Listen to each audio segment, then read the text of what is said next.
দেখো, অনেক দিন ধরে আমার কেক করার ইচ্ছা ছিল, সেই ইচ্ছাটা আজকে পূরণ করলাম। তার জন্য সমস্ত প্রিপারেশান করে নিলাম। চকলেট যে বিস্কুটগুলো এনেছিলাম তার থেকে ক্রিমগুলো আলাদা করে নিলাম। তারপরে সেই বিস্কুটগুলোকে ভালো করে হাতের মধ্যে গুঁড়ো করে মিক্সিতে দিয়ে দিলাম, মিক্সিতে ভালো করে পেস্ট করার জন্য। মিক্সিতে দেওয়ার পরে সেটাকে ভালো করে মিক্স করার পরে জিনিসটাকে একটা পাত্রে ঢেলে নিলাম। তারপরে আমুল দুধ গুলে নিলাম, নিয়ে তার মধ্যে দিয়ে জিনিসটাকে ভালো করে ফেটাতে হবে।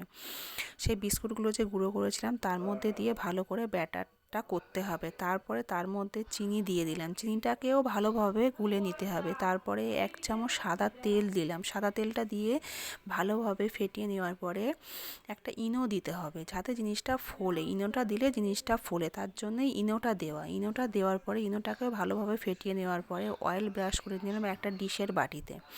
তারপর অয়েল ব্রাশটা ভালো করে করে নেওয়ার পরে তার মধ্যে ব্যাটারটাকে ভালো করে দিয়ে দিলাম। ব্যাটারটা দেওয়ার পরে সেটা একটা গরম ওভেনে গরম চাটু বসিয়ে তার মধ্যে সেই ব্যাটারটা দিয়ে দিলাম, ব্যাটারের বাটিটা দিয়ে দিলাম। সেটাকে 10 মিনিট রাখার পরে খুলে দিলাম। তারপর তার মধ্যে কাজু বাদাম, কিশমিশ, আমন্ড এবং জেমস ছিল, সেই জেমসটাকে দিয়ে দিলাম। দেখো, আমাদের কেক সম্পূর্ণভাবে রেডি।